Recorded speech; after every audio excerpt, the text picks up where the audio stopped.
House prices have exploded over the last few years, especially in rich countries like Canada, the United States and Australia, where house prices far outpaced other prices and, crucially, the average income of most people. As a consequence, fewer and fewer people are now able to afford a roof over their head in these countries. So, how did houses get so expensive, and how does that rhyme with the fact that some pretty well-respected economists claim that housing has actually become more affordable since the 1990s because mortgage rates have dropped to historically low levels? Sadly, if you just watch the regular news, you can find almost any explanation you like, ranging from increased immigration to increased urbanization to increasingly expensive building materials to outdated zoning laws to increased speculation. In fact, I'd argue that there are now so many explanations out there that it is frankly all getting a bit confusing. So to fix that, to provide a bit of clarity if you will, I've once again turned to the science of economics and boiled it down to 3 theories that actually have some solid evidence to back them up: a construction failure, excessive speculation and the general financialization of housing. Together, I found that these 3 stories can explain the housing crisis in any country. For example, they can explain why most rich countries' house prices exploded, those in Japan, Korea and until recently Germany decreased. They can also explain how a single city in New Zealand has made housing more affordable in spite of rising house prices in the rest of the country. And last but not least, these theories can explain why in China, a country where millions of apartments are sitting empty, housing is still unaffordable for most.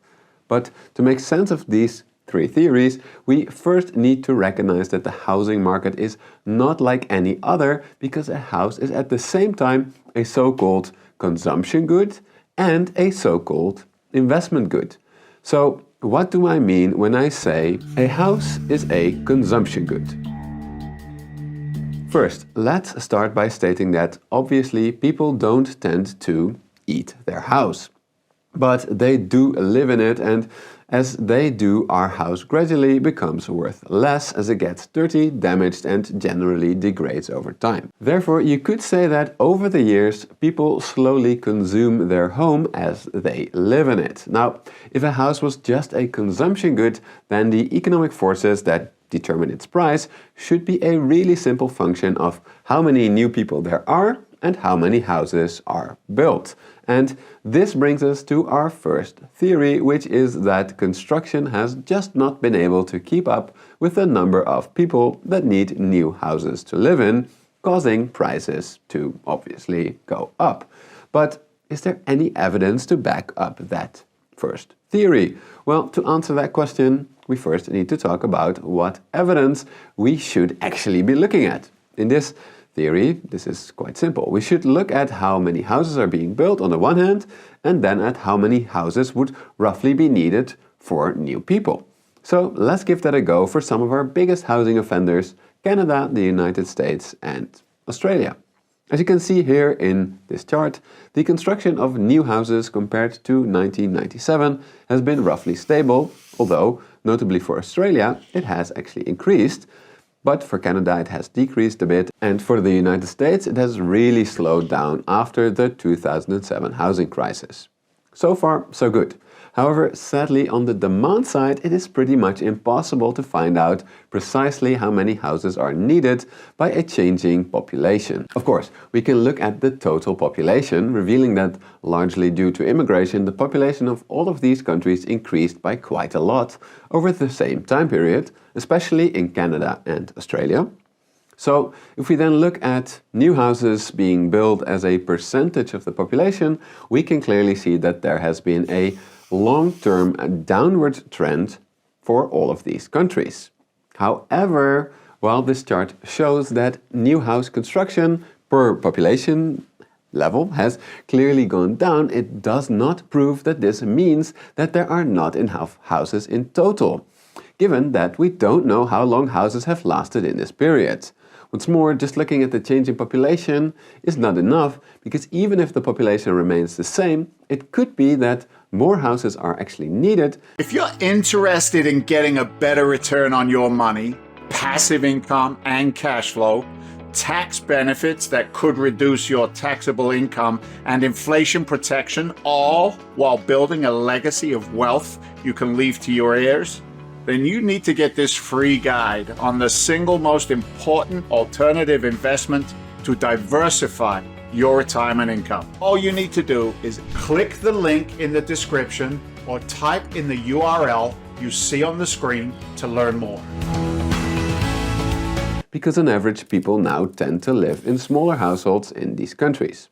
Finally, given that people in these countries have tended to move from the countryside to cities, it could be that while the total number of houses has seemingly remained adequate, a lot more houses in the countryside have effectively become useless because nobody wants to live there anymore. So while all of these trends mean that more houses would need to be built for the population, we've already seen that fewer houses have actually been built per person. So why did these economies build less and less? Well, they needed to build more and more to accommodate a rising population. Well, the most prominent economic explanation I could find for this has been the rise of the so-called NIMBYs, which refers to people that live by the motto, "not in my backyard." Which means that while they may be in favor of new homes in general, they'd rather have that these would be built in the backyard of someone else. And yeah, look, I'm going to be honest, would I be super happy about a big new high-rise building being built next to my sunny garden? No. Would I then go to my local council to block that development? Well, I hope not. They warn that a recession is right around the corner and the market will crash, vaporizing America's retirement accounts. Here's what you need to know. Economists are pressing the panic button. Harry Dent says we're facing the bubble of all bubbles. He predicts a stock market crash worse than the 2008 crisis. During that time, 401ks became known as 101ks or 201ks, and America lost $10.2 trillion in collective wealth. He's not the only one warning about the inevitable.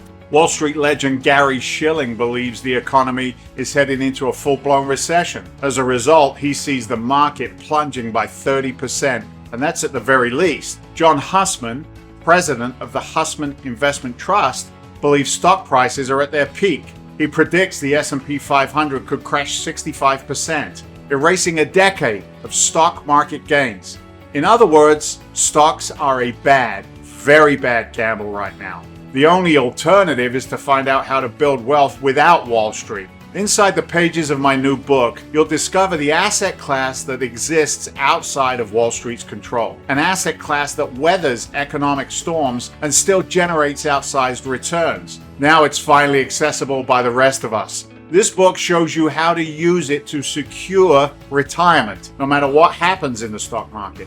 But you don't want to wait until we're in a full-blown crisis. You'll want to discover the wealth-building secrets in this book today. Click the link in the description below to get your copy.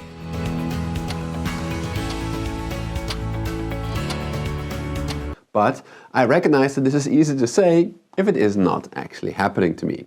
In any case, it means that the housing market is suffering from what economists call a collective action problem, in which individual actions from NIMBYs, in this case, while rational from a personal standpoint, lead to a collective outcome that is undesirable.